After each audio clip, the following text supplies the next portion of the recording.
Bonjour, je m'appelle Frédérique Dumas, je suis productrice de cinéma, mais je suis aussi engagée en politique puisque je suis élue. Et je voulais un peu vous dire qu'est-ce que c'était pour une femme, effectivement, d'avoir ces deux métiers.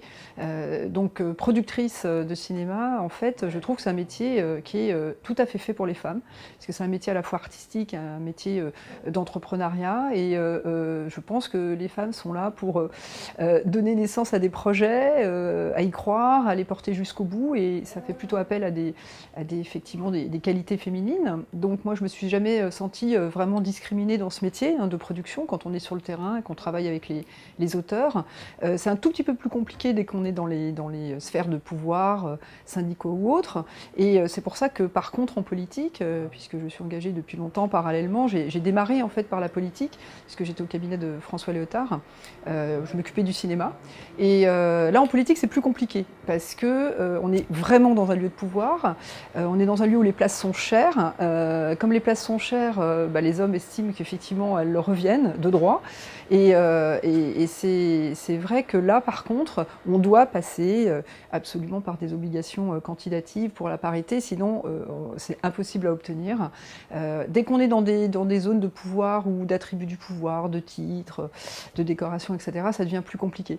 Donc il y a quand même un peu une chance historique qui arrive, c'est effectivement avec Emmanuel Macron, puisqu'il est profondément attaché à la parité femmes-hommes, mais en plus il veut la mettre en pratique et il peut le faire, il peut renouveler à travers notamment les candidatures aux législatives, puisque ça sera un des critères de faire la parité réelle. Et donc je pense qu'on est à un moment un peu historique où on peut avoir la traduction dans les faits d'une démarche profondément en faveur des femmes. Donc en fait, ce que je pense, c'est qu'il ne faut pas faire ses choix dans la vie en fonction de savoir est-ce que je vais faire ci parce que je suis une femme ou un homme, est-ce que j'ai le droit, etc. Je pense que la première chose sur laquelle on doit s'interroger, c'est ces motivations profondes, ce qu'on a envie de faire profondément.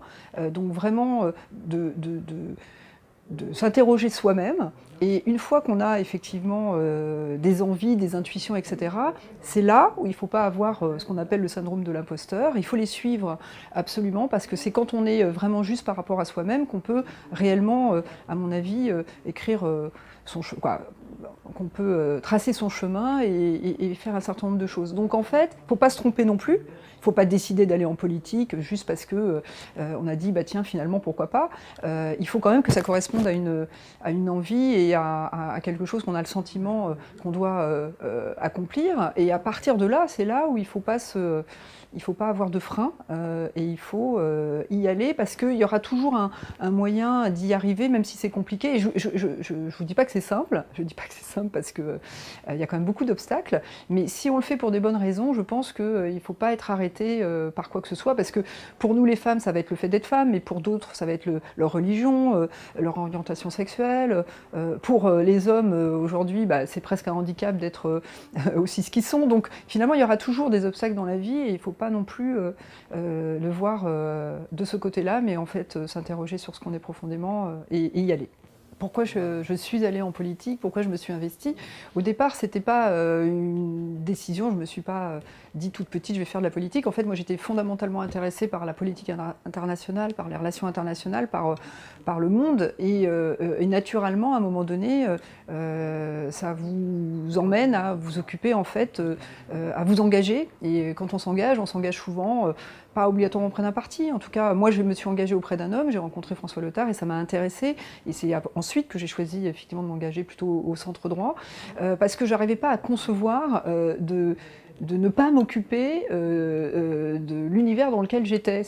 En fait, on se sent quand même assez vite enfermé lorsqu'on est juste en train de tracer sa propre voie dans un monde, j'allais dire, privé, et de ne pas m'occuper de ce qui se passait autour. Pour moi, c'était inconcevable. De pas avoir, c'est pas une question de maîtrise ou de contrôle, mais c'est de pouvoir se dire, je veux aussi m'occuper d'intérêt général et accompagner en fait. Alors moi, c'était dans la culture, ça aurait pu être dans d'autres. La culture et l'éducation artistique et culturelle, où je pensais que c'était fondamental d'avancer une vision qui est maintenant relativement partagée. À l'époque, c'était assez innovant de parler d'éducation artistique et culturelle, surtout dès le plus jeune âge. Maintenant, tout le monde est d'accord, même si je pense qu'il y a encore...